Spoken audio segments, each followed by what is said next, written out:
Former chairman PTI Imran Khan के कागजात नामजदगी को रिजेक्ट कर दिया गया। लेकिन इस इलेक्शन कमिश्नर ने पाकिस्तान के इलेक्शन का बेड़ा गर्क कर दिया है। आर्मी चीफ को चाहिए खुदा के लिए सबको बिठाओ और बोलो भाई पाकिस्तान के लिए काम करो। उनके खिलाफ रेफरेंस किया था इमरान खान ने, लेकिन उसके बावजूद उन्हें उम्मीदें जो हैं वो फायदीसा से वाबस्ता हैं। आप बात करते हैं न्यूक्लियर की, लेकिन तो आप तो स्टोरेज की बात कर रहे हो। आपका एक्सपोर्ट बिल्कुल खत्म हो गया है, आपका इंपोर्ट जो है वो उस पर आपने रिस्ट्रिक्शंस लगा दी हैं। ये बिलावल ने जो 10 पॉइंट्स दिए हैं बड़े अच्छे हैं, उसके अंदर स्किल्ड लेबर का उसने कहा है वेरी गुड। आज नज़ीर अहमद कौल साहब जो कश्मीरी लीडर हैं वो वफात पा गए। आज जब बेनज़ीर आई थी वो जुल्फ़िकार अली भुट्टो के नारे पे आई थी, और यही वजह है कि हमारी डेवलपमेंट कोई नहीं, इसलिए नहीं है कि आप अगले को चांस देना ही नहीं चाहते। आपने इलेक्शन को नल एंड वाइड डिक्लेयर कर दिया, वो तो पेशावर हाई कोर्ट ने चलिए रेस्टोर कर दिया, अब उसके खिलाफ पिटीशन होने जा रही है। पीटीआई के जेल में लीडर हैं, जो जेल के बाहर लीडर हैं, जो लॉयर्स हैं, उनके नॉमिनेशन पेपर्स रिजेक्ट करने शुरू कर। आप गांधी का एग्जाम्पल लो, उसने पीस मूवमेंट की थी, क्या हुआ था फिर आप देखो। अस्सलाम वालेकुम नाजरीन, आप देख रहे हैं प्रोग्राम टॉप स्टोरी और मैं हूं आपका होस्ट मुबशर बुखारी। और एज यूजुअल हमारे साथ होंगे आज भी पीजे मीर। बस फर्क इतना है कि पीजे मीर इस वक्त पाकिस्तान में नहीं है, पीजे इंग्लैंड में है, और हम इसीलिए ये जो आप देख रहे हैं, जो भी सेटअप इसे कहते हैं, जूम या वट उसको यूज कर रहे हैं। और पीजे जो ही पाकिस्तान से गए पिछले हफ्ते, बड़ी गर्मा गर्म खबरें यहाँ पे वो चल पड़ी। और हम इसीलिए आज का प्रोग्राम ये कर रहे हैं कि हम मिस नहीं करना चाहते, ताकि व्यूअर्स को कुछ खबरों से और कुछ पीजे के तज्जियात से और कुछ मेरी अपनी मारूजात से महरूम ना रखा जा सके। आज की, बल्कि इस हफ्ते की, और बल्कि मैं अगर यूं कहूं कि नए साल के जब हम चौखट पे खड़े हैं, उस वक्त की सबसे बड़ी खबर ये है कि आज former chairman PTI Imran Khan के कागजात नामजदगी को रिजेक्ट कर दिया गया। NA 122 से और NA 89 मियाँ वाली, NA 122 लाहौर उनका पुराना हल्का, जहाँ से वो एक दफे जीते। और जो मैंने वो लिस्ट देखी जो इलेक्शन कमीशन की चौखट पे लगी हुई थी, उसमें जो एतराज़ात थे, उसमें एक एतराज़ ये था कि उनका प्रोपोज़र जो है उस हल्के का वोटर नहीं है, और दूसरा एतराज़ ये था क्योंकि वो कन्विक्शन उन्होंने फेस की है और डिस्क्वालिफिकेशन उसके नतीजे में अमल में आई, इसलिए वो इलेक्शन में हिस्सा नहीं ले सकते। अच्छा, ये सिर्फ इमरान खान साहब का मसला होता तब भी एक बड़ा मसला था, लेकिन जिस तरीके से पीटीआई के बहुत सारे लोगों की, जैसे शाह महमूद कुरैशी साहब की, परवेज लाही, मुनस लाही, उस्मान डार की वालिदा और उनकी अहलिया, फवाद चौधरी, और बड़े फवाद चौधरी अगरचे पीटीआई में नहीं है, और केपी में एक बड़ी तादाद में जिन लोगों ने नॉमिनेशन पेपर्स फाइल किए थे वो रिजेक्ट कर दिए गए। लेकिन यहाँ पे ये अमर भी काबिल जिक्र है कि 28,000 से जायद कैंडिडेट्स ने अप्लाई किया। उनमें सबसे बड़ी तादाद जो थी वो पाकिस्तान तहरीक इंसाफ के एप्लीकेंट्स की थी, जिनमें से बहुत बड़ी तादाद के पेपर्स रिजेक्ट हो चुके हैं। पीजे, आप ये सारी सूरत हाल दूर से बैठ के देख रहे हैं, बल्कि आपने प्रोग्राम्स में शिरकत भी की। क्या इसका इम्पैक्ट देखते हैं आप मुल्की सियासत पे कि ये क्या हो रहा है? और मतलब ये वो चीज़ है जिसकी तवक्को हम नहीं कर रहे थे। इमरान खान के बारे में तो चलिए समझ आती थी कि उनकी डिस्क्वालिफिकेशन हुई। 2018 के इलेक्शन में नवाज शरीफ डिस्क्वालीफाइड थे, लेकिन ये इतनी बड़ी तादाद में लोगों के पेपर रिजेक्ट होना, ये समझ से बाहर है। मैं सिर्फ ये कहूँ, मैं तो यहाँ आया था कि चलो एक छोटी सी ब्रेक हो जाए, लेकिन जी। यहाँ ब्रेक नहीं, यहाँ तो मेरा ख्याल है यहाँ से भी मुझे ब्रेक लेनी पड़ेगी, क्योंकि जो गालियां हमें पड़ रही हैं पाकिस्तान में, अल्लाह, मैंने कभी ऐसी ऐसी गलीज गालियां और तनकीद इतनी कभी नहीं देखी। ठीक है, तनकीद होती है, लेकिन हमारे इस वक्त सिस्टम पे जो गालियां और तनकीद और बद्दुआएं लोग दे रहे हैं, इस तरह दे रहे हैं कि इनके इनके दिलों में जहर है। अब बात आती है सवाल आपकी, ने भी सवाल कर दिया वो। अब ये जो सवाल है, ये अगर आप इसको एक बड़े ठंडे दिल से आराम से इसको एनालाइज करें, तो उसके अंदर क्या है? सवाल के अंदर यही आता है कि हम अपनी जमहूरियत का जो भी जिसको आप जमहूरियत कहते हैं, इसका बेड़ा गर्क नहीं, इसका हम बिल्कुल डिसमेंटल कर रहे हैं। पहले तो हम इंस्टीट्यूशंस को डिसमेंटल करते थे, अब पॉलिटिकल पार्टीज को डिसमेंटल कर रहे हैं। तो ये जो है, ये यहाँ तो मैंने देख लिया, यहाँ मेरी मुलाकातें हुई हैं 2 पार्लियामेंटेरियंस के साथ भी, अभी वो चले गए छुट्टियों पे। यही है, यही वो कह रहे हैं कि what are you doing to your system, why are you hell bent on destroying your country. कहते हैं इसका आज रिजल्ट नहीं आएगा, इसका रिजल्ट अभी आगे आपको मिलेगा। तो क्या ये शॉर्ट टर्म जो हम पॉलिटिक्स कर रहे हैं, क्या is it in the better interest of Pakistan? Is it के हमारा सिस्टम बिल्कुल अच्छा हो जाएगा, किसी को निकालेंगे, किसी को रखेंगे, या क्या करेंगे? इसका क्या फायदा क्या है? हाँ, अगर तो इसका बहुत अच्छा फायदा है, मैं तो कहता हूँ दबा के सबको कर दो। अगर नहीं है तो शॉर्ट टर्म आप क्यों एनिमोसिटी ले रहे हैं? लोगों के दिल यहाँ बड़े खराब हुए हैं, एंड पाकिस्तान में तो हमें पता ही है क्या हो रहा है। सो द क्वेश्चन इज कि हम इसको एक संजीदगी के साथ बैठ के रिजॉल्व क्यों नहीं कर सकते हैं? एक वक्त पे एक बंदा आपका वजीर आजम बनता है, दूसरे वक्त आप उसको ऑन वन ग्राउंड और द अदर आपने निकालना ही है। तो फिर आप अगर ऐसे टैक्टिक्स इस्तेमाल करेंगे तो I don't think democracy will ever come to Pakistan. No, it will not. And फिर आप छोड़ दें ये जमहूरियत के पीजे, अच्छा ये मामला मैं अगर आपकी बात को ही आगे बढ़ाऊं, ये मामला इमरान खान का पीटीआई का नहीं है। पाकिस्तान की तारीख में आप देखें, वज़राए आजम को डिस्क्वालीफाई करना और फिर उनको इलेक्शन से दूर कर देना हमेशा ये रहा है पाकिस्तान की तारीख में, और उसके नतीजे में बड़े भयानक नताइज हमने भुगते। मसलन आपको हुसैन शहीद सोहरवर्दी की एपिसोड याद है, उन पे एक ऐसा केस बना दिया गया जिसका उन्हें इल्म ही नहीं था, और जब उनका केस सुना जा रहा था तो उन्होंने वो चिट पेश कर दी प्रेसिडेंट की कि जनाब ये जो आप मेरे पे इल्जाम लगा रहे हैं, मेरा तो ऑर्डर ही नहीं था, ये प्रेसिडेंट ने मुझे भी चिट भेजी थी। लेकिन नतीजा क्या निकला? नतीजा ये निकला कि उनको डिस्क्वालीफाई कर दिया गया, और उसके बाद उसकी डिस्क्वालिफिकेशन के नतीजे में वो जो अवामी मुस्लिम लीग हुआ करती थी वो अवामी लीग बन गई, और अवामी लीग बन गई तो बांग्लादेश बन गया। ये तो एक खौफनाक हमने पहले भुगता, सबक हमने फिर भी नहीं सीखा।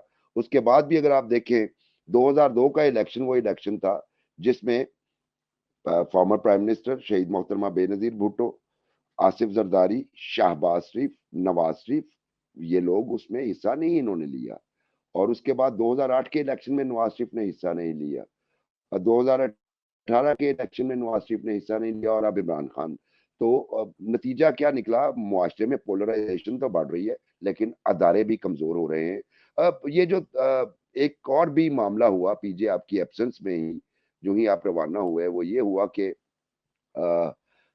पीटीआई से बल्ले का निशान ले लिया गया, उनके इलेक्शंस को नल एंड वॉइड करार दे दिया गया, जिसके बाद एक नई कंट्रोवर्सी जो है वो छिड़ गई। पेशावर हाई कोर्ट में पिटीशन गई, उन्होंने रिस्टोर कर दिया। अब आज की इतलात ये हैं कि election commission of Pakistan Peshawar high court में उसी के फैसले के खिलाफ एक पिटीशन करने जा रहा है, जिसमें डीबी गालिबन सुनेगा। तो ये भी एक टकराव की कैफियत जो है हमें अदलिया और इलेक्शन कमीशन ऑफ पाकिस्तान के दरमियान जो है वो नजर आ रही है। ये मुल्क को किस तरफ लेके जाएगी? ये मुल्क को बिल्कुल, वो कहते हैं ना, द रोड टू डिजास्टर। और ये रोड टू डिजास्टर जो है, ये इसके सब जिम्मेदार होंगे।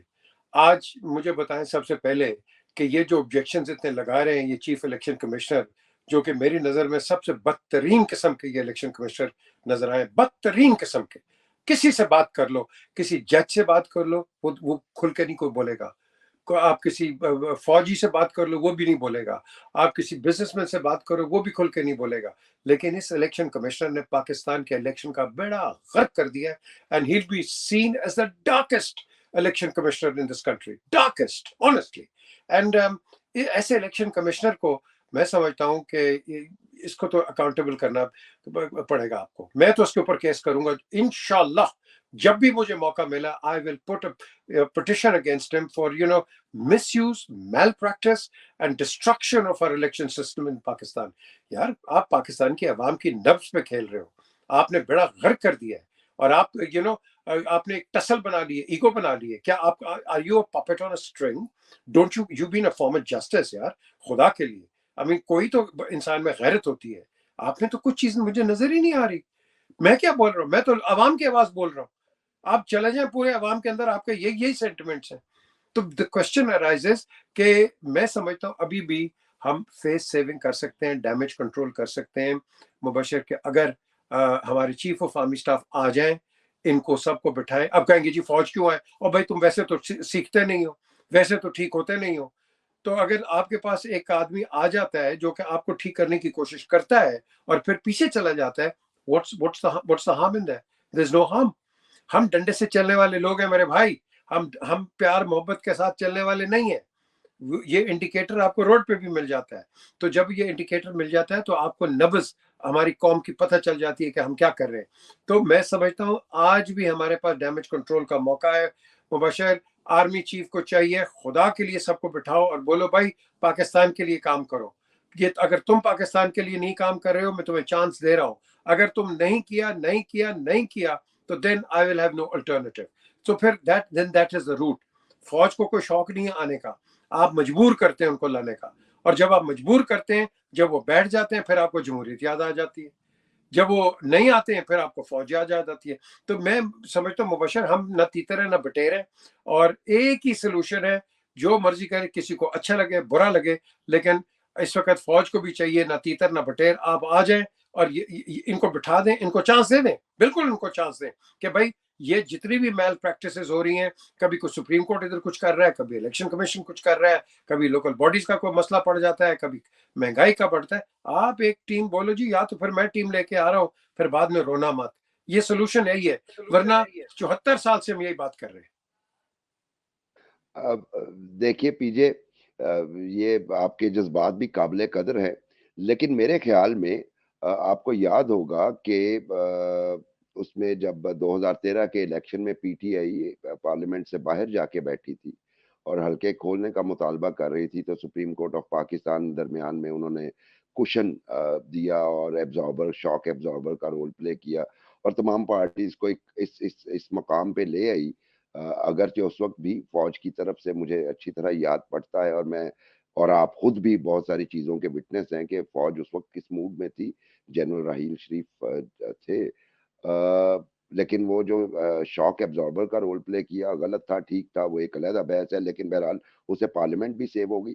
मैं अगर आपकी बात को ही ऐड करूँ, तो मेरा ख़्याल है कि इस वक़्त जो है कल परसों चीफ़ जस्टिस काज़ी फ़ाइज़ ईसा आ जाएँगे और आप देखिए कि उनसे अगरचे पीटीआई ने उनके खिलाफ रेफरेंस किया था इमरान खान ने, लेकिन उसके बावजूद उन्हें उम्मीदें जो हैं वो फ़ाइज़ ईसा से वाबस्ता हैं, इसलिए खत भी लिखा गया। अभी भी कोर्ट्स की तरफ ही देख रहे हैं, लॉयर्स की एक बहुत बड़ी तादाद उनकी कैंडिडेट है। तो मैं अगर आपकी बात को ही सेकंड करते हुए मैं कहूँ कि ये वो मौका है जहाँ जब नए प्रैक्टिस एंड प्रोसीजर के तहत चीफ जस्टिस अपने दोनों सीनियर जजेस के साथ मिल के कोई स्ट्रैटेजी बनाएँ और वो बना सकते हैं और मुझे भी जो फेयर इलेक्शन के लिए वाहिद होप लगती है, वो जुडिशरी ही लगती है, यानी सुप्रीम कोर्ट ऑफ पाकिस्तान लगती है। राजा सिकंदर सुल्तान साहब के बारे में मैं अगर अर्ज़ करूँ, जब बाय इलेक्शन हुए जिसमें 15 सीटें पंजाब से पीटीआई जीत गई, तो हम सब लोगों ने बड़ी वाह-वाह की कि यार बड़े शानदार इलेक्शन करवाए। लेकिन उसके बाद इन्होंने ऐसे पलटे मारे हैं कि कोई क्लासिकल मौसीकी का उस्ताद भी शायद उस तरह के पलटे ना लगा सके पीजे। आप देखिए पहले वो प्रोविंशियल इलेक्शंस के लिए उन्होंने कहा जी सिक्योरिटी नहीं मिल रही, फंड्स नहीं है, तारीख आई, वो उसे गोल कर गए, प्रेज़िडेंट साहब ने तारीख दी, उन्हें पे लेटर लिख रहे हैं, मेरा इख्तियार नहीं है। तो वो जो उनका एक इमेज बना था 2022 के दौरान के यार इनकी प्रेज़ेंस में पीटीआई 15 सीटें जीत गई है, 5 मुस्लिम लीग जीत गई है और साथ में इमरान खान 6 सीटें जीत गए हैं नेशनल असेंबली की। तो ये तो फेयर इलेक्शन हो जाएँगे इनकी प्रेज़ेंस में। लेकिन अब पाकिस्तान बार काउंसिल ने सुप्रीम कोर्ट बार एसोसिएशन ने भी उनसे मुतालबा किया है कि आप इस्तीफ़ा दे दें या अथॉरिटी से मुतालबा किया है कि उन्हें हटाया जाए। तो अगर उन्हें एक सवाल ये पैदा होता है कि उन्हें अगर वो हटा दिया जाता है, तो फिर नया चेयरमैन कौन होगा, नया चीफ इलेक्शन कमिश्नर कौन होगा? तो उसका जो लॉज़ में जवाब है वो ये है कि जो the most senior election official जो कि इस वक़्त गालिबन बलूचिस्तान से हैं, वो एक्टिंग सीईसी बन जाएँगे और फिर आने वाली हुकूमत नए का इंतखाब करेगी। पीजे डैमेज कंट्रोल जो है वो इस वक़्त बहुत ज़रूरी है जैसे आप कह रहे हैं क्योंकि मुल्क बड़ी गलत सिमत में जा रहा है। तो आप आज ही एक दूसरी खबर भी ये थी कि मियाँ नवाज़ शरीफ के एनए 130 से कागज़ात जो हैं वो एक्सेप्ट कर लिए गए हैं। अच्छा, अब उनके ऊपर एक सेपरेट डिबेट स्टार्ट हो गई है कि वो उनकी कन्विक्शन भी थी और उनकी डिस्क्वालिफिकेशन भी थी, जिसपे सुप्रीम कोर्ट ने जब आइन की तशरीह की तो उन्होंने कहा ये चूंकि आइन इस मामले में खामोश है और इसलिए ये लाइफ डिस्क्वालिफिकेशन है। उसके बाद पीडीएम की गवर्नमेंट ने एक लॉ पास किया, उसको उन्होंने 5 साल की कर दी और उसके खिलाफ एक और पिटीशन है। ये मामला किस तरफ जाएगा? क्या नवाज शरीफ वाकई में इलेक्शन लड़ पाएंगे? क्या नवाज शरीफ वाकई प्राइम मिनिस्टर बन जाएंगे? क्योंकि जो इंडिकेटर्स अभी तक आ रहे हैं उससे तो बज़ाहिर यूं ही लगता है कि उनके लिए ही सारा स्टेज सेट किया जा रहा है। मैं तो कहूँगा कि नवाज शरीफ को इन ये जो इलेक्शन लड़ेंगे, ये प्राइम मिनिस्टर कभी ना बने, बिल्कुल ना बने, क्योंकि ये बनेंगे और यही जो आपके इनके ओपोनेंट्स एडवर्सरीज हैं, इन्होंने इन पे तनकीद शुरू कर देनी है, इनको काम करने नहीं देना, क्योंकि जो भी आएगा वो इकोनॉमिक यू टर्न नहीं कर सकता है। आपके पास ऐसे वो वसाइल है ही नहीं है कि आप इमीडिएटली आप कैश इंजेक्शन डाल दें और आप इकोनॉमी को रिवाइव करें। आपके सिस्टम्स सब बैठ गए हुए हैं। आप बात करते हैं न्यूक्लियर की, लेकिन तो आप तो स्टोरेज की बात कर रहे हो। आपने बेसिक आपने बिजली का सिस्टम ठीक नहीं कर सके यार, खुदा के लिए। तो क्या करोगे? आपकी इंडस्ट्री को बिजली नहीं मिलती है, आपकी जो वैसी जो एसएमई से बिल्कुल बैठ गई हुई हैं, आपका एक्सपोर्ट बिल्कुल ख़त्म हो गया है, आपका इंपोर्ट जो है वो उस पे आपने रिस्ट्रिक्शंस लगा दी हैं। जो पुरानी इंपोर्टेड चीज़ें हैं उनके स्पेयर पार्ट्स नहीं मिल रहे, होर्डिंग है ज़बरदस्त हो रही है, स्मगलिंग भी आपकी आप देखेंगे ग्रेजुअली स्मगलिंग भी शुरू हो जाएगी बड़े बेसिस के ऊपर। सो द क्वेश्चन इज ये जो सारे मैंने पॉइंट्स आपको बताए हैं, ये वो पॉइंट्स हैं, they are points of disaster. तो अगर आपने इसको ठीक नहीं किया ग्रास रूट के ऊपर, तो ऊपर क्या करेंगे? ऊपर तो सारों को पावर हंग्री एक टोला बैठा हुआ है, मुझे पावर दे दो भाई, तुम ले लो पावर। पावर लेके करोगे क्या? क्या तुम्हारे पास ऐसी कोई गिदड़ सिंह है कि ऑल ऑफ अ सडन ये लोगों की तनख्वाहें बढ़ जाएं, ऑल ऑफ अ सडन बसों के किराए कम हो जाए, टिकटें कम हो जाए? ये लाहौर कराची की जो फ्लाइट है यार, आप इसकी टिकट ही देख लो कितनी है। पहले ये दुबई की टिकट होती थी, अब लाहौर कराची की टिकट है। सो महंगाई इतनी बढ़ गई है कि इसका कोई सोल्यूशन ऑल्टरनेटिव भी तो लेके आए ना आप ऑल्टरनेटिव पे कोई बात नहीं कर रहा, आवाम की कोई बात नहीं कर रहा, गरीब की कोई बात नहीं कर रहा। गरीब को हम गरीब ही कर रहे हैं, उसको हम स्किल्ड लेबर नहीं दे रहे हैं। हालांकि ये बिलावल ने जो 10 पॉइंट्स दिए हैं बड़े अच्छे हैं, उसके अंदर स्किल्ड लेबर का उसने कहा है, वेरी गुड। अब इस तरह के पॉइंटर्स जो होते हैं सब कई अच्छे ना हो, लेकिन जो अच्छे हैं उनको तो आगे लेके चलो। Why can't anybody else do it? अब एनवायरमेंट पे यूनाइटेड स्टेट्स में बात होती है, हर पार्टी एनवायरमेंट पे बात करती है, हर पार्टी वो अपने एक तरीके से करती है। वाई? बिकॉज ये एक यूनिवर्सल मसला है अमेरिका का। हमारा क्या है? हम एनवायरमेंट पे बात ही कर रहे। हम तो वो स्मॉग के ऊपर लगे हुए हैं, हाँ जी देखो स्मॉग आ गया, बेड़ा गर्क हो गया। ये हमारी सोच है छोटी सी। अभी तक आप चले जाए, मैं पिछले हफ्ते गया था फ्रॉम लाहौर टू इधर इस्लामाबाद। स्मॉग चल रही है उधर, फसलें जल रही हैं इधर, खुदा की कसम। सियालकोट मोटरवे के इधर उधर वो फसलें जलाई हुई उन्होंने। कौन रोकता है? कौन चेक करने वाला है? अनाउंसमेंट तो बड़ी हो जाएगी, ये कर लो, हम ये कर देंगे, बंद कर दिया फलाना। ओ भाई इम्प्लीमेंट तो करो ना अपने अपने लफ्जों को। इम्प्लीमेंटेशन नहीं है पाकिस्तान के अंदर। पाकिस्तान के अंदर हर चीज अच्छी मौजूद है, लेकिन इम्प्लीमेंटेशन नहीं है। और सबसे ज्यादा किसकी नहीं है? Implementation of law. वो देखा शाह महमूद कुरैशी के साथ क्या किया है यार। आपके 2 दफा फॉरेन मिनिस्टर रहा है, एक अच्छा वेटरन पॉलिटिशियन है। Is this how you treat him? No you don't. आप क्या एग्जांपल दे रहे हो कि 1 minute you're a hero, next minute you're a criminal and a zero? ये आप दो लोगों को बता रहे हो, फिर ये लोग बाहर जाते हैं और क्या ये पाकिस्तान को क्या रिप्रेजेंट करेंगे? इनकी क्या इज्जत होगी उधर? मुझे तो अभी तक याद है कि जब मैं इनके प्रेसिडेंट जरदारी के साथ गया था वॉशिंगटन, तो वहाँ एक इसकी फॉक्स न्यूज की प्रोड्यूसर थी सुजन डोनागी। तो जरदारी, हिलरी क्लिंटन और हमें कारजाई, ये अब अंदर आए सेनेट के अंदर। तो मैं बिल्कुल एंड में खड़ा था, तो ये मुझे कहती है, ये सुजन सीबीएस की उधर की सेनेट की producer, oh is that mister 10%? मैं कहा no, is not mister 10%, he is my president. तो मैं क्या करूं? मैं जाके कहूं हाँ जी ये 10% है, ये वो है? हमने अपने आप को खुद ही इतना गंदा कर दिया, लोग आपके क्लीशे उठा के आप ही के ऊपर इस्तेमाल करते हैं। हमने अपने आपको किसी ने डैमेज नहीं किया, आप खुद अपने आप को डैमेज कर रहे हो। आपको हिंदुस्तान कोई डैमेज नहीं करता, आप खुद अपने आप को डैमेज करते हो, आप अपने सिस्टम्स को खराब करते हो, फिर कहते हो जमहूरियत कोई नहीं। ओ भाई, you are the ones, you are the culprits. Fines बड़े करो ना, फाइन्स बड़े करो, तुम्हारा ट्रैफिक भी ठीक हो जाएगी, तुम्हारे ये जो दूसरे करप्शन है ये भी ठीक हो जाएगा। जो करप्ट ऑफिसर्स है उनको सर्विस से निकालो, वो लीगल रिकॉर्स ले लेते हैं and they stay under the government of Pakistan rules. ये चीजें खत्म करनी पड़ेंगी। We have to bring an economic plus a bureaucratic revolution, जिसका आपने सवाल किया। इसके अलावा मुबशर मेरे भाई कोई सोल्यूशन नहीं है। हम 74 साल से यही बात कर रहे हैं, आज इलेक्शन की बात कर रहे हैं, उसके बाद आप और मैं इलेक्शन के धांधली की बात करेंगे, क्योंकि एक तो ये इलेक्शन में बार बार कह रहा हूं इनको कोई एक्सेप्ट नहीं करेगा, और जब इलेक्शन हो जाएंगे हमारे साथ ये हो गया, हमारे साथ, so we back to square one, we are back to square one. और टाइम किसका नुकसान हो रहा है? अवाम का। अवाम की तो बात ही कोई नहीं। मुझे बताओ, ये आज हम बात करें यार गन्ना की कीमत किस तरह नीचे लाए, शुगर केन की किस तरह लेके आए, गन्ने की कटौती टाइम पे क्यों नहीं होती है? जब गन्ना सूखने को आता है अब 10 पैसे देते हो और उसकी कटौती कर लेते हो शुगर मिल्स वाले, क्यों, वाई? और वो मजबूर हो जाते हैं कि अगले साल वो गन्ना ही करें, क्योंकि आप दूसरी वीट आप उगा नहीं सकते, वीट का टाइम पूरा हो जाता है। अब ये छोटी छोटी सी बातें हैं, इनको कौन गौर करेगा? लेके आए वजीर ये खुदा बख्श भुट्टो जैसे एग्रीकल्चर के जो विजिट होते थे, कि क्या देखें पाकिस्तान की एग्रीकल्चर पॉलिसीज कैसी थी, एग्रीकल्चर कहाँ जा रही थी, आज कहाँ है, बता दो मुझे। तो ये सारी चीजें जो है मुबशर, इनको हमें ठीक करना पड़ेगा।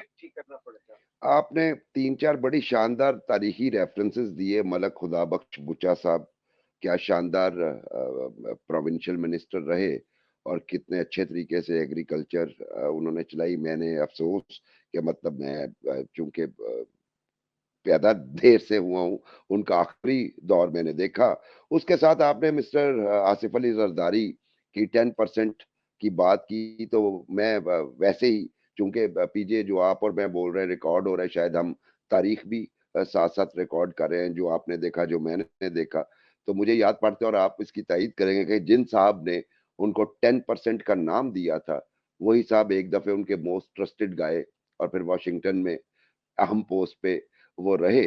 तो ये भी पाकिस्तान की सियासत का एक महवर है। ब लोग नाम जानने के लिए ज़रूर सवाल करेंगे, तो वो जब सवाल करेंगे तो हम जवाब बता देंगे, क्योंकि आपके भी दोस्त हैं, मेरे भी दोस्त हैं। लेकिन उनमें क्वालिटी ये है, वो इतने कामयाब थे कि वो जमाते इस्लामी से नून लीग से पीपल्स पार्टी से अब वो अमेरिका में बड़ी शानदार किस्म की एक ज़िंदगी गुज़ार रहे हैं। बातों-बातों में याद आया, आपने बिलावल के मंशूर का ज़िक्र किया। ये होती है मेरा ख़्याल है यंग लीडरशिप जो देख रही होती है कि हमें क्या करना है। अगरचे पीपल्स पार्टी ने माज़ी में इतना वाइब्रेंटली कभी भी मैनिफेस्टो पेश नहीं किया, और इस दफ़े उन्होंने जो 10 नुकाती बड़े-बड़े शानदार नुकात हैं वो, और उसी से मुझे याद आया कि हमने अपने एक साबक प्रोग्राम में खबर से आगे में बताया था, बाद में करेक्ट भी हो गया था कि चूँकि हमें पीपल्स पार्टी वालों ने अनाउंस किया था कि बिलावल लाहौर से एनए 128 से इलेक्शन लड़ेंगे। लेकिन अब उन्होंने 127 से जो है वो नॉमिनेशन पेपर्स जमा करवाए हैं, जहाँ पे पीएमएलएन के अली परवेज़ मलिक और मरहूम परवेज़ मलिक के साहबज़ादे गालिबन वहाँ से उम्मीदवार होंगे। अगर शरीफ फैमिली का कोई मेंबर नहीं होता, अभी तक तो ऐसी इत्तलात नहीं है कि उस हलके में कोई ऐसा हो। तो ये हल्का बिलावल का जो है वो पीजे 1988 के बाद कोई पीपल्स पार्टी का भुट्टोज़ में से कोई भी पहली दफ़े इलेक्शन लड़ रहा है। मेरा ख़्याल है कि मोहतरमा बेनज़ीर भुट्टो शहीद की ये गलती थी कि उन्होंने लाहौर को अबैंडन कर दिया 90 के इलेक्शन में, जिसके बाद पीपल्स पार्टी का ग्राफ पंजाब में डाउन होना शुरू हो गया। तो मुझे लगता है कि ये बिलावल की प्रेज़ेंस जो है, ये लाहौर की बिलख़सूस और पंजाब की बिलअमूम जो इलेक्टोरल पॉलिटिक्स है, उस पे इम्पैक्ट डालेगी। आप कैसे देखते हैं इसको? देखिए, इसके दो पहलू हैं। सबसे पहले तो मैं आपको एक आज ब्रेकिंग न्यूज़ दे देता हूँ, इससे पहले कि आपका जवाब दूँ। आज नज़ीर अहमद टॉल साहब जो कश्मीरी लीडर हैं वो वफ़ात पा गए आज, और बहुत बड़े रिनाउंड कश्मीरी लीडर जिन्होंने कश्मीर के कॉज़ के लिए बहुत काम किया। जब भी बल्कि थोड़ी देर पहले उनका नमाज़ जनाज़ा यहाँ हौंसला में हुआ है, और यहाँ काफ़ी रिनाउंड कश्मीरी लीडर्स आए हैं उनके जनाजे के ऊपर। बहुत बड़ा लॉस है कश्मीर के कॉज़ का। अल्लाह उनको मग़फ़िरत दे, अल्लाह उनको जन्नत दे। बट आपके सवाल पे जब मैं आता हूँ, तो यहाँ मैं ज़रूर ये कहूँगा कि जब बेनज़ीर आई थीं, वो ज़ुल्फ़िकार अली भुट्टो के नारे पे आई थीं। आपने बिल्कुल ठीक कहा, वो यहाँ वो डिज़र्ट कर गईं। हालाँकि यहाँ कई पंजाब में बड़ी अच्छी लीडरशिप थी उनकी, लेकिन वो जो अंकल सिंड्रोम आया था, उसके अंदर आपने देखा कि सबको वाइप आउट कर दिया। आज ये मेरा ख़्याल है बिलावल ने भी कुछ कोशिश की है कि पुरानों को कहा कि पीछे हो जाओ, और फिर इन डिफेंस आपने देखा कि आसिफ अली ज़रदारी साहब ने क्या बात कही। तो यहाँ बिलावल को किस तरह देखेंगे ये? As a representative of mister Zardari, जो कि बिल्कुल हैं। अगर आप उनको कहेंगे कि भुट्टो, तो ये वो भुट्टो नहीं होंगे जो कि एक्चुअल बेनज़ीर भुट्टो थी, या जुल्फ़िकार अली भुट्टो थे, या मुमताज़ भुट्टो थे, या सनम भुट्टो थी। अब ये दूसरी चीज़ है, फातिमा को आप कर लो। तो इनको कैसे आवाम देखती है, ये आपने बड़ा इम्पोर्टेंट और एक मुश्किल सवाल है कि आपने जो किया है कि क्या एक्सेप्टेंस आ जाएगी लोगों के अंदर? आ जाएगी या नहीं आएगी? और ये एक लिटमस टेस्ट है इनका for his revival as a Bhuttoist, as his revival for People's Party. क्या इनकी प्रेजेंस आ जाएगी? ये एक बहुत बड़ा इंडिकेटर होगा। If he wins, that means Peoples Party is back in Punjab. If he loses out और बाय बिग मार्जिन, तो आई थिंक उसके अंदर फिर Peoples Party, I don't know ये क्या करेंगे, लेकिन इनको एक बहुत बड़ी एक मुहिम चलानी पड़ेगी। तो हम बिल्कुल, आपने सही कहा, देखे ना, पीपल्स पार्टी एक नेशनल पॉलिटिकल पार्टी थी जो कि कराची से लेके लंडी कोतल तक थी। आज वो मार्जिनलाइज्ड हो गई है, रीजनलाइज्ड है वो पार्टी। और वो जो पार्टी है, प्रोबेबली बिकॉज इन्होंने अपने पुराने स्टॉलवर्ट्स जो हैं, हफीज पीरजादा हो गए, जतोई साहब हो गए, दूसरे दीगर जो लोग थे, आपने उनको इतनी घास नहीं डाली। और यही वजह है कि नून जो है, अगर आप उसको भी गेज कर लें, कौसर अली शाह साहब थे उधर कराची के अंदर, आपने इनको इतना वो वजन नहीं दिया कि वो भी अपनी पार्टी को आप कह लो कि कंसोलिडेट कर सके। तो ये जो हम देखते हैं कि किसी को डेलीगेशन ऑफ अथॉरिटी ना दें और फिर उसे कहें कि गो एंड डिलीवर, ये पाकिस्तान का एक बेसिक आप कह लो जेनेटिक डिफेक्ट है। हम हमारी बिजनेस भी नहीं ना इस तरह चलती, क्योंकि सेठ जो है उसका डिसीजन उसका है। आप उसने जो 20-30 लाख रुपए वाला जो आदमी रखा हुआ है, वो तो एक सिग्नेटरी हेड है। उसका तो दिमाग इस्तेमाल नहीं होता जितना सेठ का होता है। पैसा सेठ का है, तो उसने पावर अपने पास रखी हुई है। यही चीज आपकी सारी पूरे कॉर्पोरेट सेक्टर के अंदर है। और यही वजह है कि हमारी डेवलपमेंट कोई नहीं है। इसलिए नहीं है कि आप अगले को चांस देना ही नहीं चाहते, और ये नहीं देंगे। पॉलिटिकल सर्कल्स में भी यही होगा, आपके ब्यूरोक्रेटिक सर्कल्स में भी यही है, आपके जो इकोनॉमिक सेक्टर है उसमें भी यही है। सो बेसिकली आपको एक दूसरे के ऊपर एतमाद रखना है। और एतमाद क्यों नहीं है? आप एतमाद रखते हैं, आप चोरी कर देते हैं। जहां भी आप एतमाद रखा, अब चोरी चोरी करके भाग जाते हैं आप। तो हम जाएं तो जाएं कहाँ? ये मुझे बताएं। बिल्कुल ऐसे ही जो निशानदेही आप जिन खराबियों की कर रही हैं वो मौजूद हैं। प्रॉब्लम आइडेंटिफिकेशन हम रोज करते हैं, पीजे आप जैसे ब्रिलियंट लोग करते रहते हैं, लेकिन और सोल्यूशन भी देते हैं। हम सोल्यूशन भी देते हैं, लेकिन उन सोल्यूशन को अडॉप्ट करने वाले लोग अपने इंटरेस्ट देखते हैं। सवाल मैं दोबारा वापस आता हूँ, चूंकि टॉप स्टोरी वहीं से स्टार्ट होती है, और ये इलेक्शन कमीशन ऑफ पाकिस्तान, मुझे लगता है कि इनको म्यूजिक फेस करना पड़ेगा सुप्रीम कोर्ट की जानिब से, काफी सख्त किस्म का, क्योंकि ये कंस्पिरेसी मुझे पीछे लगती है। और ये आखिरी आपका कमेंट होगा, पहले आप इलेक्शन सिंबल लेते हैं वापस।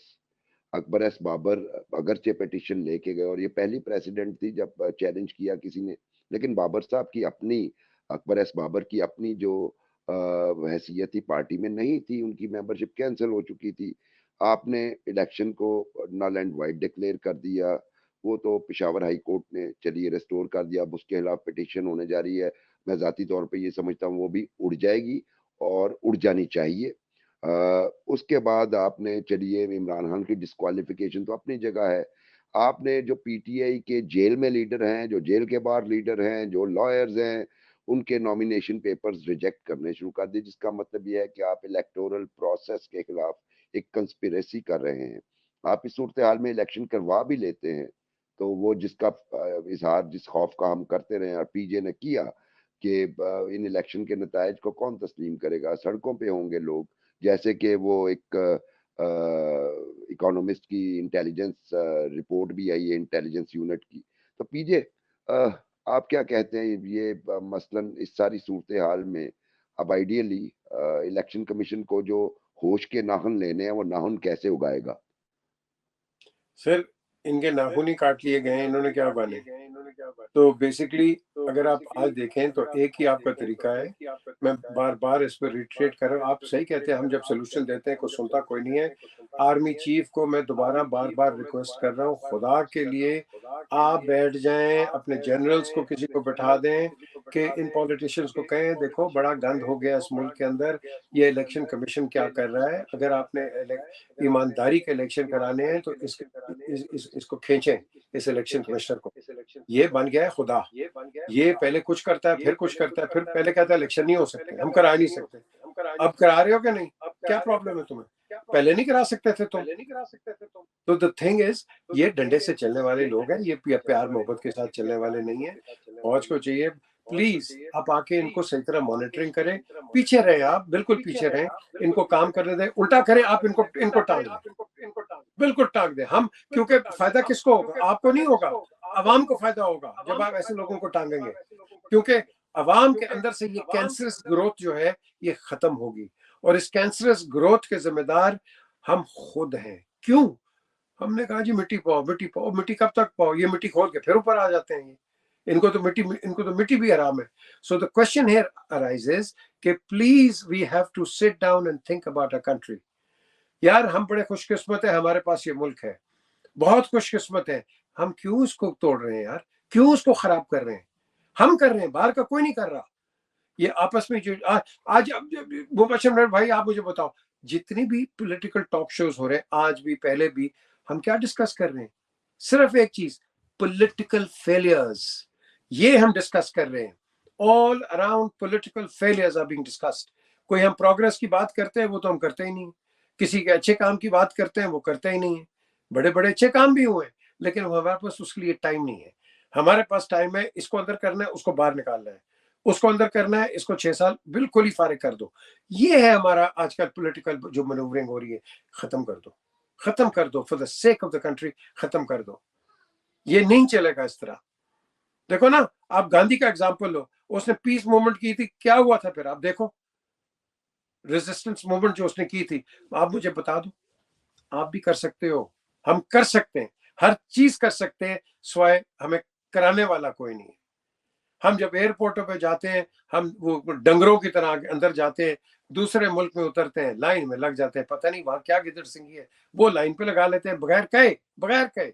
यहाँ कहने के बावजूद कोई आपको वो एयरपोर्ट का जो स्टाफ है कोई कहे, वो उसको बताओ तुम्हें पता है मैं कौन हूँ? वो यहाँ तो ये तेवर है इन लोगों के, आपको पता है मैं कौन हूँ? और भाई कौन है तुम भी उतना ही हो जितना दूसरा है। तो ये जो एटीट्यूड है इसको खत्म कर दो खुदा के लिए। हम बड़े अच्छे लोग हैं, बहुत अच्छे लोग हैं हमारे अंदर, लेकिन ये जो चंद होते हैं ना, जो जिस तरह मैं पहले कहता हूं कि दांत के अंदर एक दर्द होगी ना तो पूरी बॉडी हिल जाती है, कमर के अंदर दर्द हो पूरी बॉडी हिल जाती है। तो ये जो चंद लोग हैं ना, ये पूरे सिस्टम को खराब करते हैं। तो इनको पकड़ के निकाल दो, पकड़ लो। क्यों नहीं कर सकते? हम कब तक इस तरह लीनियंसी दिखाएंगे? We can't. Enough is enough. We have to move on Mubashar मेरे भाई, we have to move on. और ये आर्मी चीफ का आज, he has to be responsible into getting the things right। आप आए, इनको कहें, इनको फाइनल वार्निंग दे दें, और फिर इनको कहें जो मर्जी तुमने, मैंने तो तुम्हें कह दिया था, तुमने नहीं किया, दैट्स इट। फिर बाद में वो खुद ही संभाल लेंगे, they know how to do it. जी, बिल्कुल। पीजे सूरत-ए-हाल जो है वो गंभीर है और आपने जो सॉल्यूशन दिया बिल्कुल ठीक है और मैं इसमें लुक़मा थोड़ा-सा दूँगा कि ये एक पीजे मीर देखिए तकलीफ़देह लहज़ा है पीजे मीर का जब बात कर रहे हैं और तकरीबन शिकस्ता मैं भी हूँ हालात देख के क्योंकि हमें महसूस होता है कि यार मुल्क के लिए ठीक नहीं हो रहा।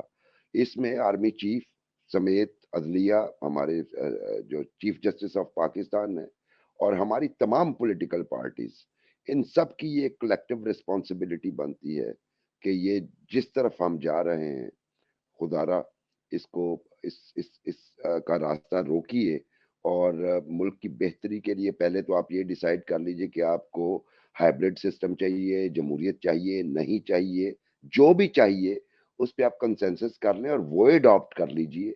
लेकिन ये जो पीजे ने कहा कि आधा तीतर आधा बटेर वाला, ना ये मुल्क के लिए अच्छा है, ना ही किसी अदारे के लिए अच्छा है। मेरा मज़ीद मतलब मैं इस पे क्या बात करूँ, अब तो नोहागरी करने को दिल करता है। आज का प्रोग्राम यहीं पे ख़त्म करते हैं। प्रोग्राम पसंद आए तो अपना फीडबैक ज़रूर दीजिए और अगले हफ्ते तक के लिए मुझे और पीजे मीर को इजाज़त दीजिए। अल्लाह हाफ़िज़।